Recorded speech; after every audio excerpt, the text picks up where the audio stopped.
pretty. Look. Birthday to you. Happy birthday, dear Grandma. And many more. Yeah. Wish. What was your Happy birthday, Grandma. Thank you, darling. Thank you. Yeah, Auntie, look that we can't give it to you. Yeah. Happy birthday. Yay. Hello everyone, welcome back to my channel, or welcome if you are new here. Today we have a very special guest. This is my grandmother. I'm gonna give a disclaimer, we have Jace here, so he's running around. If you hear him in the background, just try to ignore it. But yes, so today I have my grandma. This is Miss Barbara Heath. She is the matriarch of the Harvey Malone family, and I will be interviewing her today. She had a 80th birthday last week, so I just wanted to take the time to ask her a few questions. Yes, sir. You gonna help me? First question is, where did the name Grana come from? I'm trying to remember. When I became a grandmother, in 1998, Yes. with the firstborn granddaughter, we were trying to figure out what they were going to call me. Right. And right now, I just can't remember how we came up with the name Grana. Right. Do you remember? I don't know if I remember correctly. I think Joy did come up with it since she was the first grandchild. But if you guys don't know, we do call my grandma Grana, and we called my grandfather Papa. Maybe it was close to Nana. Maybe she just put a G on it. Yeah, because our great grandmother, we call her Nana. But yeah, so that is where we think Grana came from. We'll have to fact check with Joy, but I believe that's where it came from. Can you tell me what was your favorite age so far and why? My favorite age must have been, I think, around maybe 25. Okay. Because I had outgrown the teenage years. Right, yes. And I had become a woman. Right, yeah. And married 2 years after that. So Okay. I would think that my favorite age would have been 25. Awesome. A quarter of a century. Yeah. Where were you born / where did you grow up? Okay, I was born here in Savannah, Georgia, and I grew up here in Savannah, Georgia. A couple of years we lived in Thomasville, North Carolina. That's was my father's home. Okay. And we moved there, and I think we might have been there maybe 2 or 3 years. And during that time, my brothers Charles, Billy, and Johnny were born. They were the only 2 of the 6 of us who were not born here in Georgia. Okay, nice. So that actually follows up into our next question of what was your childhood home like? Well, my childhood home was a home like most of the homes during that age. Not most of them, but we started out with the 3 of us. Okay. I was the oldest, then Billy, and then Johnny. And we grew up with our mother and father in the home. My earliest recollection of our home was we lived in Carver Village, and we developed a lot of friends there who are still, those who are still living, who are still, we run into them occasionally. As a matter of fact, I saw one last week in Ross. Oh, cool. And we recognized each other. Nice. And we had a wonderful conversation, you know, remembering and whatnot. But I grew up in Carver Village, and it was a very close-knit family. Community. It was a community. It was for middle-aged Black families. It was built for that purpose in mind. And our first, the home there was 1002 Cubbage Street. Oh. and we lived in the 1000 block, and of course everyone in the 1000 block were like family. Oh, God. The children and the adults. Right. And it was a wonderful time. Well, very few people had cars, and the streets were paved, but they were very narrow. You know, like only one car at a time could travel on that street. Right. And we had such a wonderful time skating, bike riding, playing hopscotch, and running down to the Amtrak train tracks, which ran perpendicular to our block. Okay. And there was a conductor on the train who would actually throw us a bag of ice cream cups. Yes. Cool. He actually threw us a bag of ice cream cups. Yeah. And we looked forward to that. That's and awesome. Because every time he was on the train, he would be looking for us, and we knew what time the train was coming. And we make sure that we were there. Yeah. And he'd throw them, and I mean he had to throw over brush and everything else, but it landed to where we could pick it up. That was a fond memory that I had. That's awesome. How many siblings did you have in total?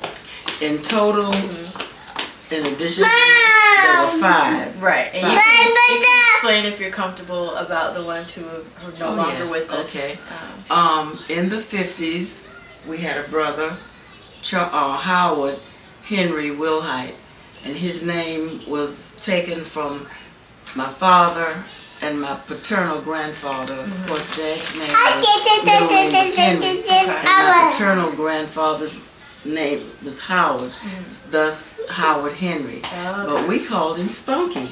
And I guess the reason we called him Spunky was, I guess, because they felt that he was full of spunk. He was a very, very smart little boy, and he didn't live to be 2 years old.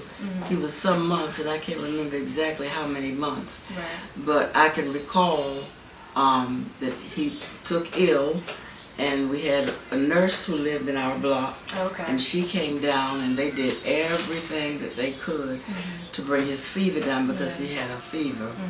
And eventually they called the ambulance, and they came and transported him to Georgia Infirmary, which was the hospital at the time for blacks. And they worked on him, and he didn't make it. And I always remember my grandfather saying that he lost his wife, my maternal grandmother, and his mother, my maternal great-grandmother.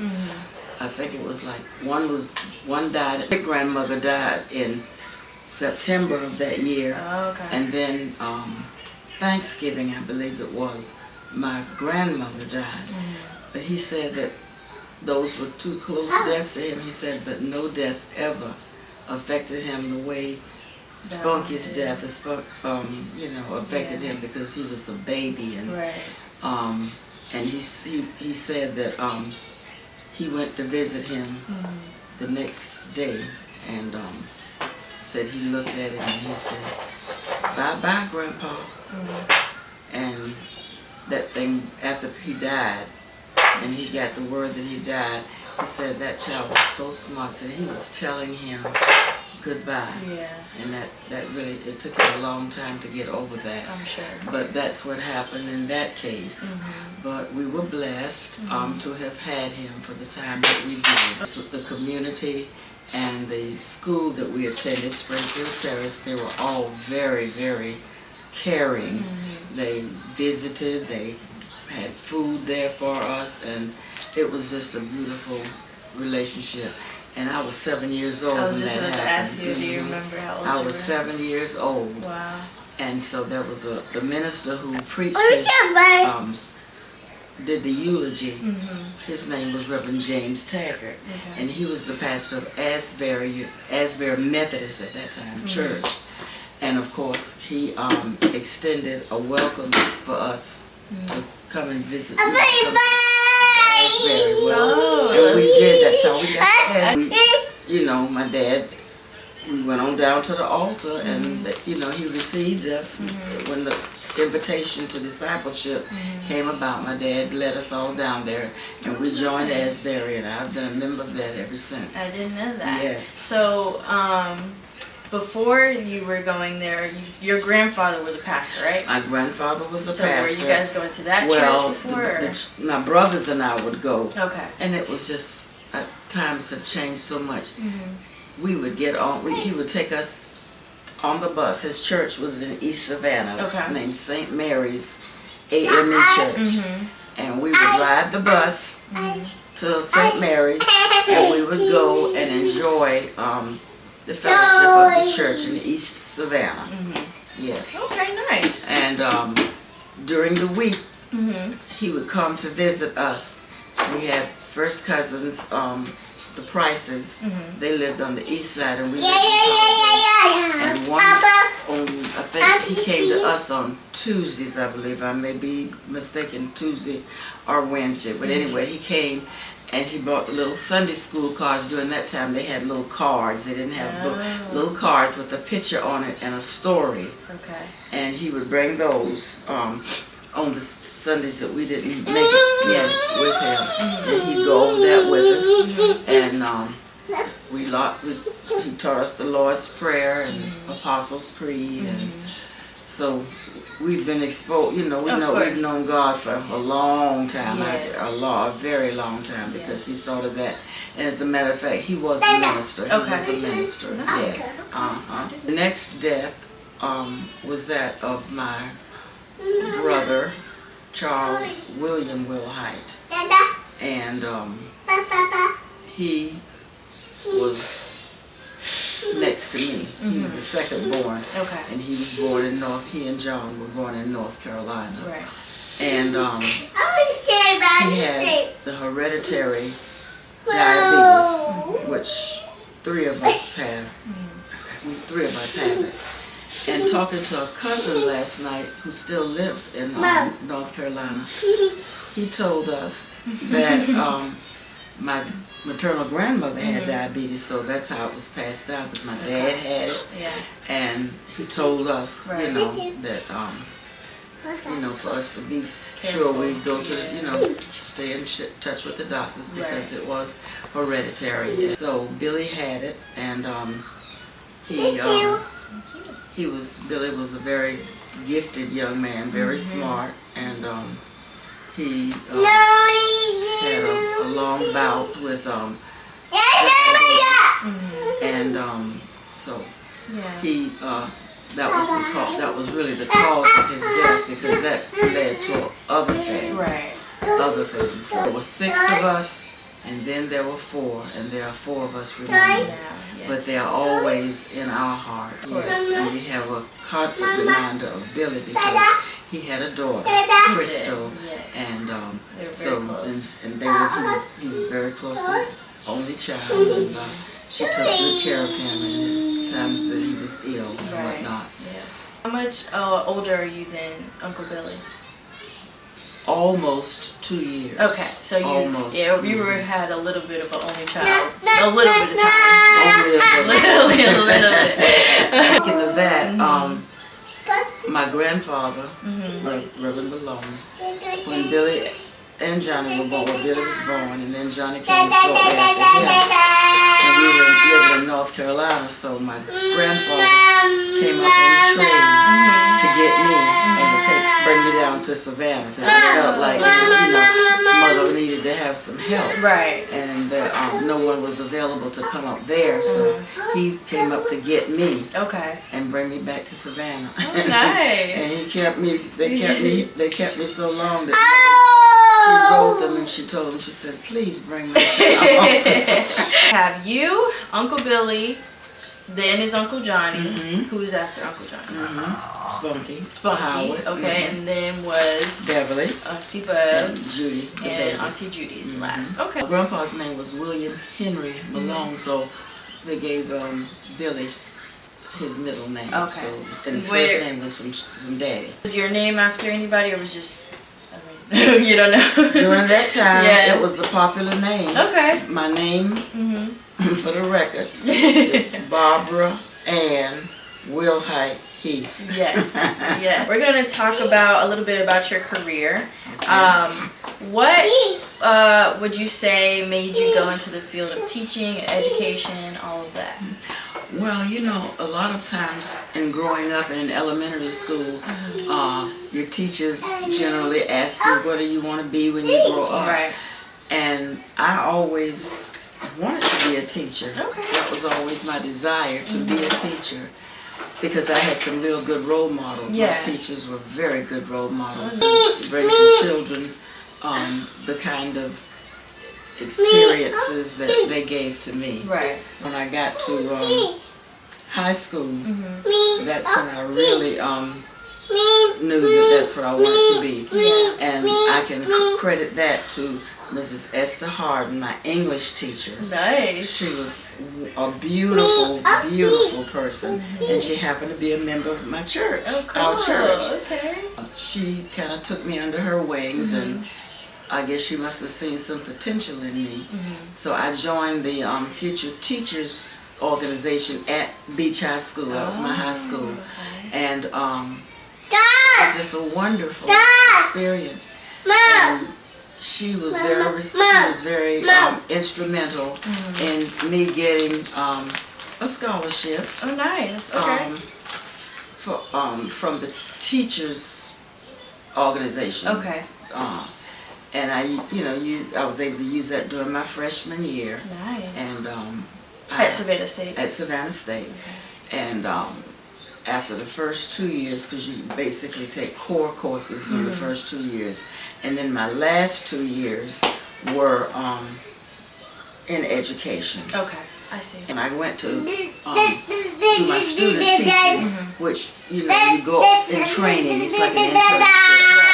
And lo and behold, my supervising teacher had been my second grade teacher. Yes, Mrs. Ola Dingle. Can you tell us what schools you worked at, and in order, if you remember how long you were there? My first position, well, when I graduated, I got a BS in education, elementary education, and I started out as a substitute. I didn't get a position right away. Another church member who taught in Sylvania, Georgia, took me to Sylvania to meet the superintendent, and they were ready to hire me on the spot. Look at that. But I just was not ready to be away from Savannah. I really wanted to be in Savannah. Gotcha. She would go up and she would stay the week and come home on the weekend. I just could not picture doing that. Yeah. So I was patient, and I came back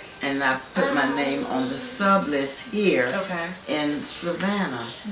And I went to Tompkins Elementary School. Mrs. Cox, Countess Cox was the principal then. Okay. It was my first real teaching experience, although I was a substitute. Right.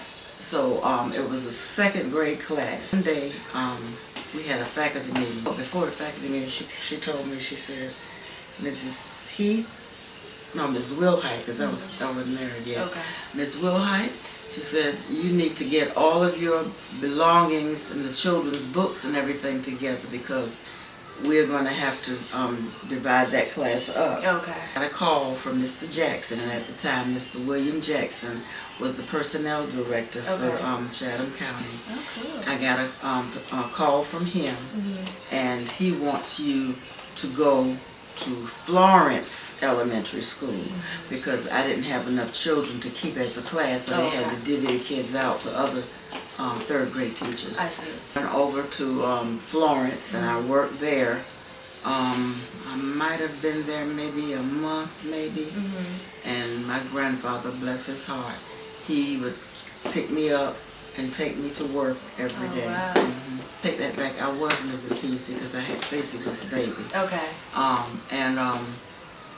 So I went to Florence, and boy, oh boy, I got a taste of what it was like, because the children were just, they were so, they were quite a handful. But then the principal was Mr. Elmore, Norman Elmore Sr. And he came to my room, and I think it was like a Friday, and he told me, he said, "Miss Heath," he said, "I got a call, and they want you to report to Charles Ellis Elementary School for a full-time position." Oh, my heart skipped a beat. I said, "Lord have mercy, thank you, thank you." And so I was happy about that.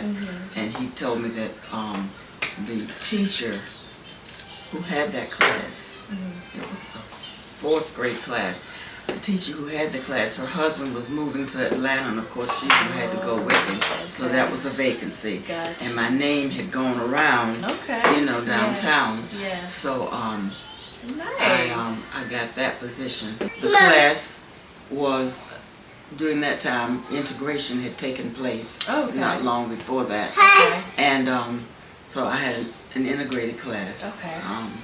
Predominantly black, but some whites there too. So were all your classes All created? black. I had some very nice students. The class was very, it was a very nice class. Right.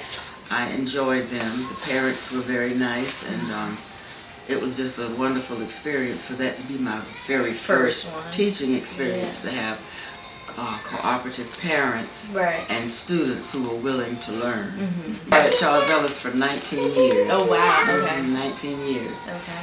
After Charles Ellis, and while I was at Charles Ellis, I was nominated and voted in as the Teacher of the Year 2 years. Oh, right wow. now I can't recall The years. but there were 2 years that I was nominated. Awesome. And the first year, the Board of Education gave the Teachers of the Year a gold watch. Oh. And several other little things, but the gold watch was very special. Right. And Nice. over the years, it's been misplaced. But it's in your memory still. In my memory, yeah. After Charles Ellis, there was a new school being built, and they were looking for teachers to come, and I decided to go there. And I went in for an interview with Mrs. Catherine Jackson, who was going to be the principal. Okay. And she told me that I was hired. Nice. So then, of course, I had to go back and tell my principal, Mrs. Ann Monahan, you know, that I would be leaving and going to Garrison. Garrison. Mhm. Okay. Nice. Well, my co-workers didn't like that. Is there anything that we can do to keep you here? Yes. Anyway, had I known then what I know now, I probably would have taken them up on it. Boy, oh boy. Is Garrison a tough school? That was a very tough school. And now what I know Garrison to be is a performing arts school. Was it always a performing? It was not a performing. Okay. It was a magnet school. We don't have magnet schools anymore. Okay. It was actually like 2 schools in one. Oh, okay. The children who were in the magnet classes, there were only about 12 or 13 in a class, wherein the rest of us had, 25 Oh, wow. plus. Wow. And then the magnet students had the opportunity to go on several trips. Okay. And they had charter buses, wherein our kids, whenever they went on a field trip, went on the school buses, Okay. But it was quite, and it was a biological magnet school. We had animals, we did planting, and we had a peacock. Oh. And the peacock got out, and so they had it on the news. They thought someone had stolen the peacock, but we found out, they didn't know it then, that the peacocks could fly. And didn't know that either. He flew out of his environment, Oh my and goodness. he was finally caught.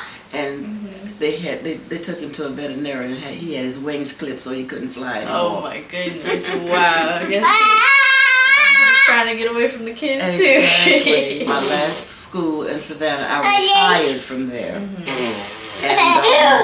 And one day, my sister-in-law, who's like a sister to me, Matilda Martin, asked me, did I have a problem going to South Carolina to teach?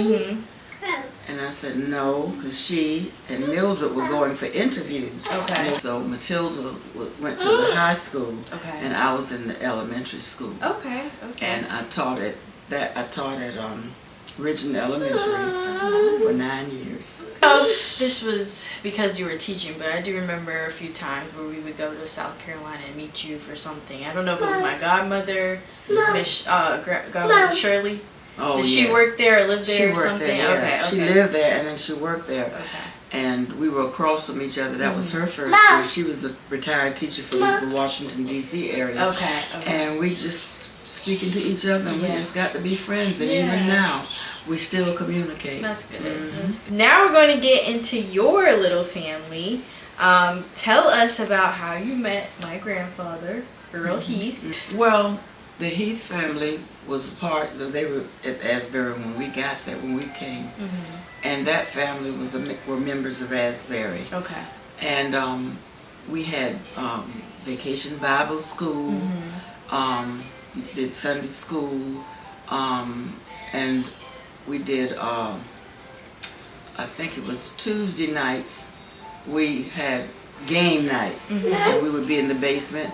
And someone had drawn a shuffleboard on the floor of the basement, and we did shuffleboard, and we had checkers and other board games. And but I think this was. I don't remember when this was, which occasion this was. But anyway, the stairs from the sanctuary led down there. Yeah. And so I was coming down the stairs. And your grandfather was coming up the stairs, and he stole a kiss from me, and oh my gosh, that thing worried me. And he told me later on, he said he was so scared that my daddy was going to come, that I was going to tell Daddy, and Daddy was going to come after him, but that never happened. But that's how we first met. Right. Having no intention that years later, we'd be married. That's so cute. So you guys pretty much grew up together. Did you guys go to the same schools, high school, anything like that? We went to the same high school. Okay. And same middle school, but not elementary school. Okay. Okay. Now you said Carver Village was where you lived when you were younger. Was he in that same neighborhood? Okay. No. Okay. Okay. No, he wasn't. He lived in a place called Ogeechiton. Okay. And then in later years, they moved on Hopkins Street, Hopkins and 50th Street. Right. But they lived in Ogeechiton for a long time. Okay. Now, I can't remember correctly. I think some of his family's from Sylvania, Georgia? Sylvania, yes. Okay. Well, he used to come and visit me, and he didn't have a car at that time because he had, we parted ways and everything. Yeah. He went into the military, and he went to Germany. Okay. And whenever I see his mother at church, I would just ask her, I said, well, how's Earl doing? She said, oh, he's fine. She said, I'm gonna give you his address, and how about writing him? Okay. So then we started writing to each other. Okay. And when he got out of the service, he came and took me to the drive-in and stuff like that. But at the time, he was seeing me and seeing my best friend. Yeah, and he would go out with us on different nights. Lord. And I understand that his daddy told him, you need to make up in your mind which one you want. And he did. Describe to me what the feeling of finding out you would be a mother was like. Well, it was a wonderful feeling and a cautious feeling. Right. Because prior to Joy's birth, Stacy's, I'm sorry. It's okay. Prior to Stacy's birth, I had a miscarriage. Right. Okay. So my mother, she told me when I found out that I was pregnant, she said, you call them and make an appointment and you tell them that you really need to see the doctor because you had a miscarriage. Right. And you don't want to, you want to make sure that everything is good. Yeah. And it was. And so on September the 21st, 1971, she made her debut. So back then, I don't know if it's that much different, but finding out you're pregnant, do you take a test or do you just know by the symptoms? How was it? Well, the doctor examines you and he knows. He knows. Okay, I see. Knows. If you don't mind me asking, what was the time frame between the miscarriage and conceiving my mom? Maybe about a year. A year, okay. So, Stacy, my mom is your only child, and then tell me what it was like learning that you would be a grandmother. Oh, wow. Well, it kind of caught me up by surprise. Right. You know? I just hadn't too long ago gotten over the marriage. Yes, they didn't waste And no time. We were ecstatic about that, of Yes, course. yes. So then she told me outside of the church, I think they were still here. They hadn't moved to Virginia yet. So she told me that she was expecting. So of course I was elated after I got over the shock. Yeah. Yeah. Yes. So she also got to experience myself telling her that you would be a great grandmother as well. I called her on FaceTime. Joey was here actually, and you brought the phone to Grandma, and I was like, well, I'm pregnant, I'm just gonna tell you. And she's like, oh, well, congratulations. So yes, she has lived to see her great-grandson. Yes, Can you tell me a special moment or maybe a memory? I don't know much about your grandmothers. I don't remember their names. You can let me know.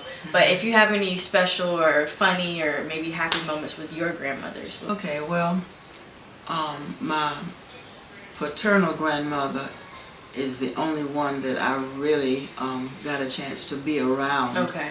And what I can remember about her is that at certain times of the year she would go to New York and she would be a nanny for a Jewish family.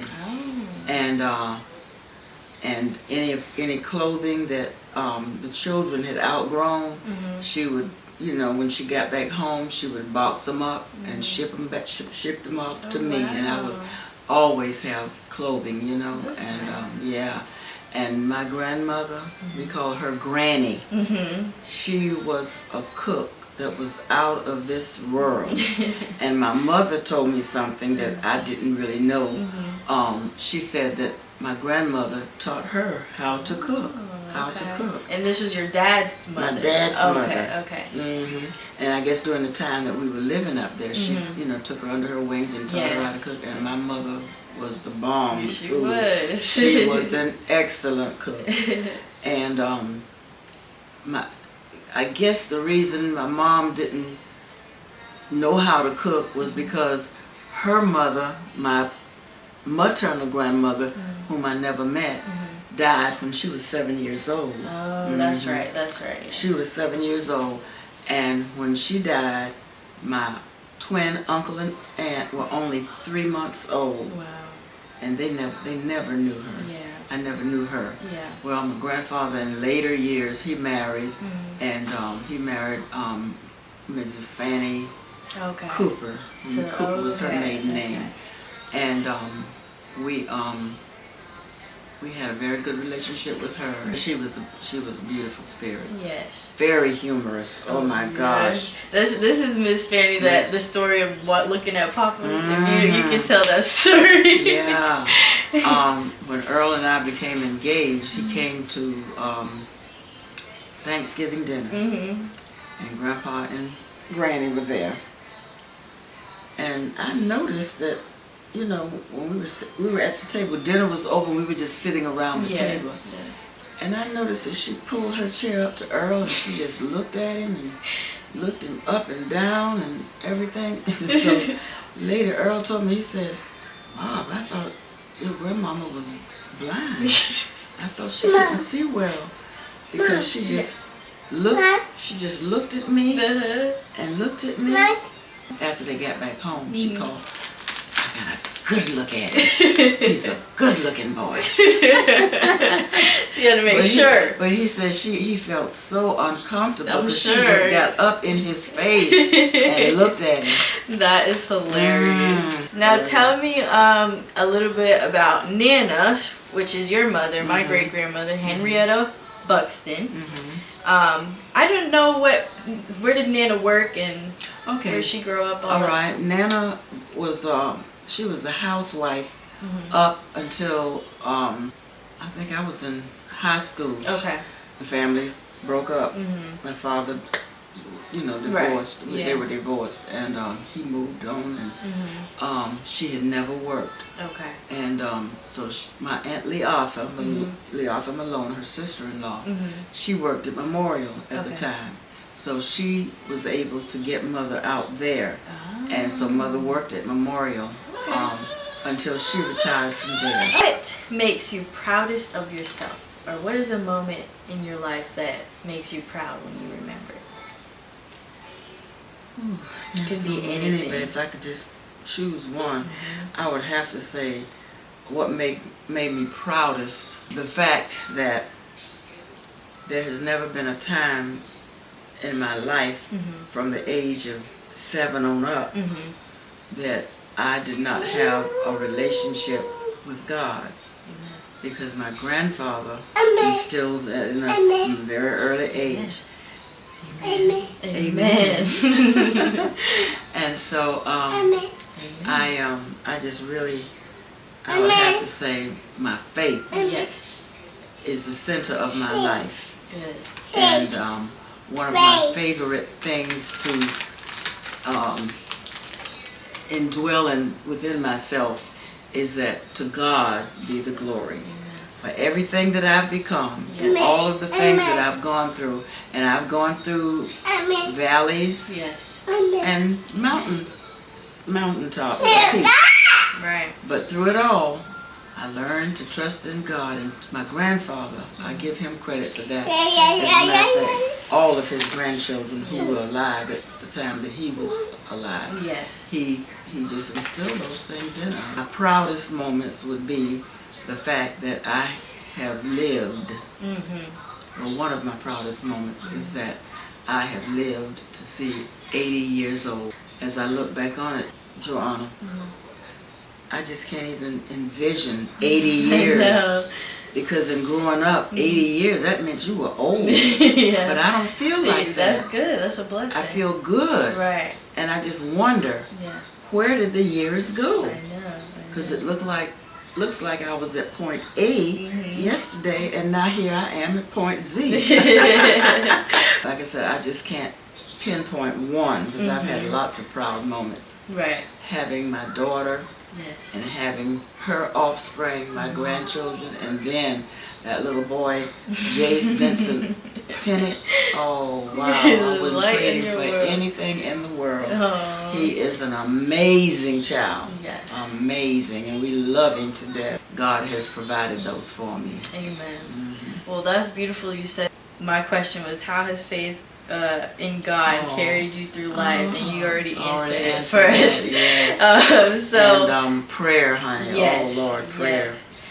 So with that, piggybacking off of that, you've obviously lived a long time, so you unfortunately have suffered a few losses in the family, your husband, your mother, your brothers. So I just wanted to ask, how has your faith carried you through such tough losses like that? And also, I forgot to mention earlier, my grandfather and you have the same birthday. So how was that like, turning 80 and, you know, not having his presence to celebrate with, and also getting over losses so close to you? The answer to the first question is, I knew that Earl wasn't in the best of health. Right. And when his passing came, I think I was like in a daze or trance. I mean, I knew that his illness was terminal, but I wasn't ready for it yet. Because throughout his illness, he still cooked for us. And, well, we stopped him from driving. But, you know, he was independent. And he tried to do as much as he could for himself. Right. And, so it just caught me off guard. He got bronchitis, and I had to go to pick up his medication, and the nurse said he should be better by Wednesday. I guess deep down inside, I must have known something, because he wasn't really talking to me. He was talking, but not to me. I think he had Joey, because at that time Joey was living with us. And he called Joey, and he talked to Joey, because he told me, he said, I told Joey what I wanted to tell him. And you all had gone home. So I called back because he said he kept staring out that back window. And then he finally said, I got to get out of here. And that's when I called your mama and I told her, and you all came, and he hadn't gone yet. Y'all were able to talk to him. With Spunky, I was so young, so you know, I didn't really know. And there were a lot of days, of course, that I missed him. Right. But I didn't know how to express that. And that was the first experience of death that I had. Okay. In the church, on the ceiling of the church. And I would look up at the ceiling, and it had, there were some sculptures up on the ceiling, and they were in the shape of a casket. Oh, wow. And all I could do was think about my little brother in that little white casket. And in time, you know, the Lord strengthened us and everything. Yeah. When Mother passed, I miss my mother even now.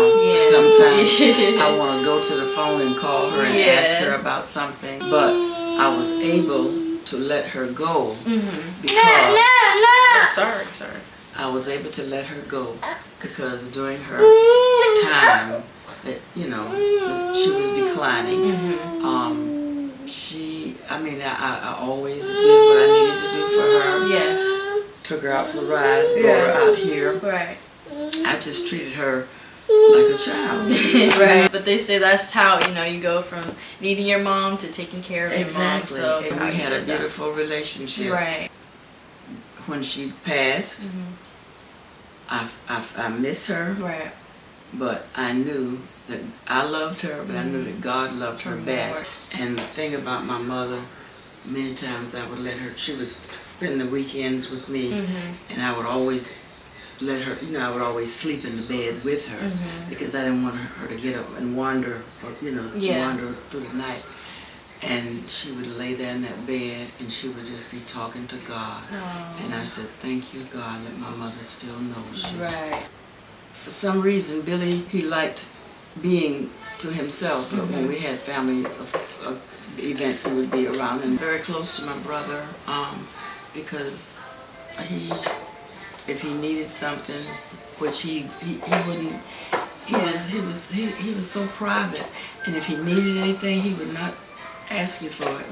So I just started taking him things, and he used to love to do those Sudoku puzzles, and I would buy him books of those, word searches or crossword puzzles and things like that, and always give him something inspirational to read. We just became very close. And, then I guess the first, you know, not that far apart from each other.